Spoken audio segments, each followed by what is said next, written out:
So if you're going to start your own business, just be aware that there are downsides to starting a business and owning a business. It's not all easy. You just set up the business and money comes in and life is good. There are downsides for sure.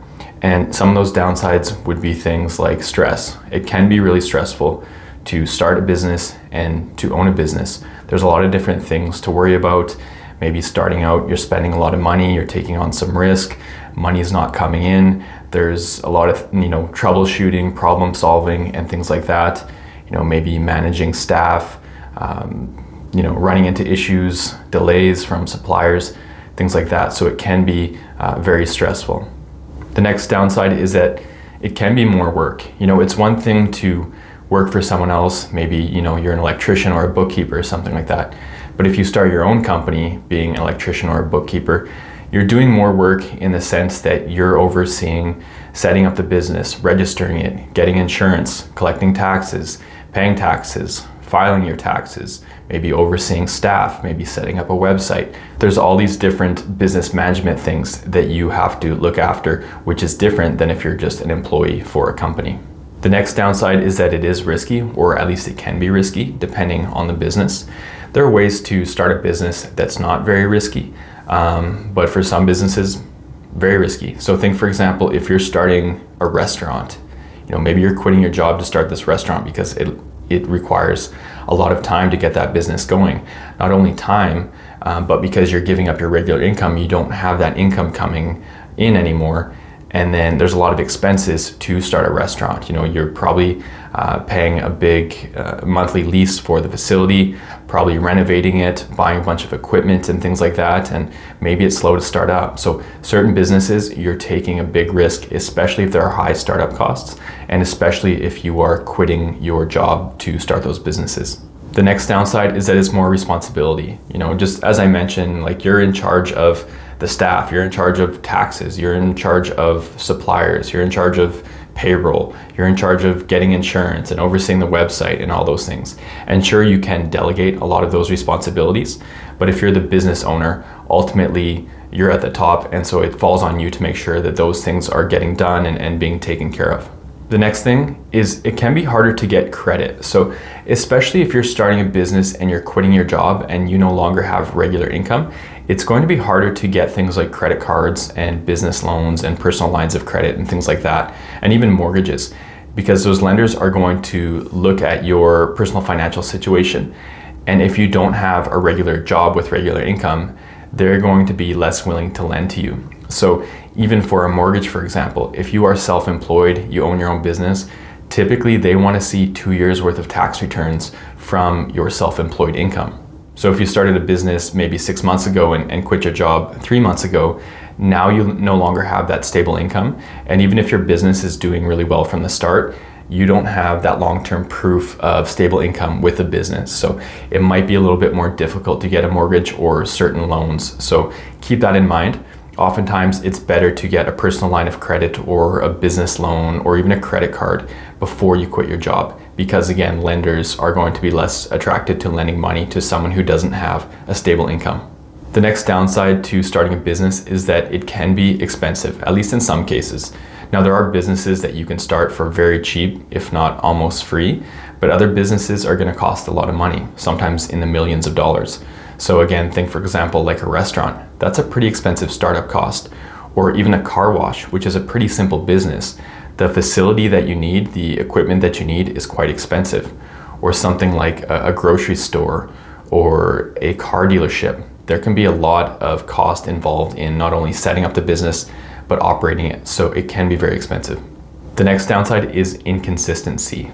Some businesses just by nature are inconsistent, or maybe they're very seasonal, where business is busy in the summer and slow in the winter, or vice versa. So you might have some inconsistency there with a business, especially starting out. It takes a while to establish yourself, to establish regular clients or customers. And so you might have some inconsistency, which maybe makes it tough, especially from a financial standpoint. If 1 month you do really well and then there's a couple months where you don't have much income. So that can create a bit of stress for an owner and can be another downside to owning a business, as compared to working for someone else where you're typically getting a regular and consistent type of work that you're doing or amount of work that you're doing, and income as well. The next downside is uncertainty. There's a lot of uncertainty that goes with starting a business. You're not going to know for sure if the business is going to be successful, how successful, is it going to be really stressful, is it going to do really well from the start, is it going to take a while, are you going to run into issues? There's a lot of things that are uncertain, so you are taking a risk. The next thing is relationship issues. So this can be a big downside with businesses, especially if you're going into business with people you have a relationship with already. So that could be a spouse, a girlfriend, a boyfriend, a sibling, a family member, a friend, a past coworker, someone like that. A lot of times people go into business together, and being in business together creates a different dynamic. It's one thing to be friends with someone and just kind of hang out and you go to movies or you go for food together or play sports or something like that. It's a totally different relationship when you live with them or when you travel with them, or especially when you go into business with them. So just be mindful of that going into business with them creates a different dynamic.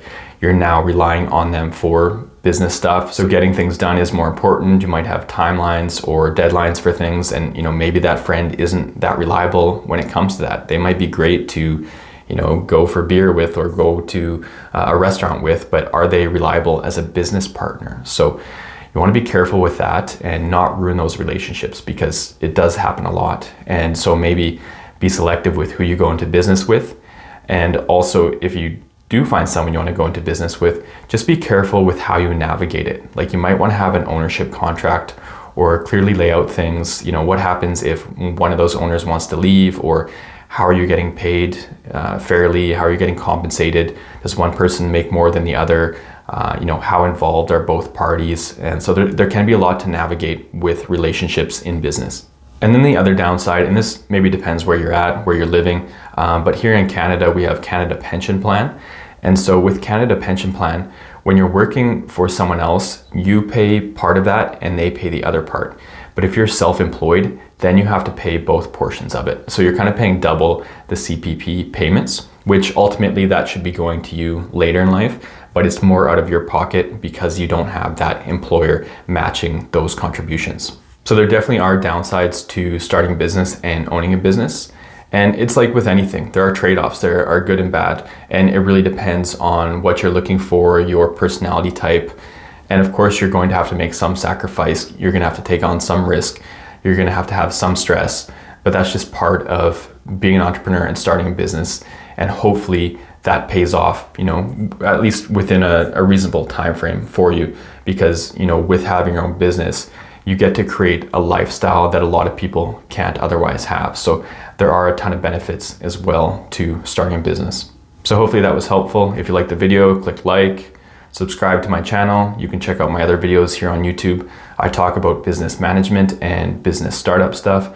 And if you have any questions, you can just leave those in the comment section below.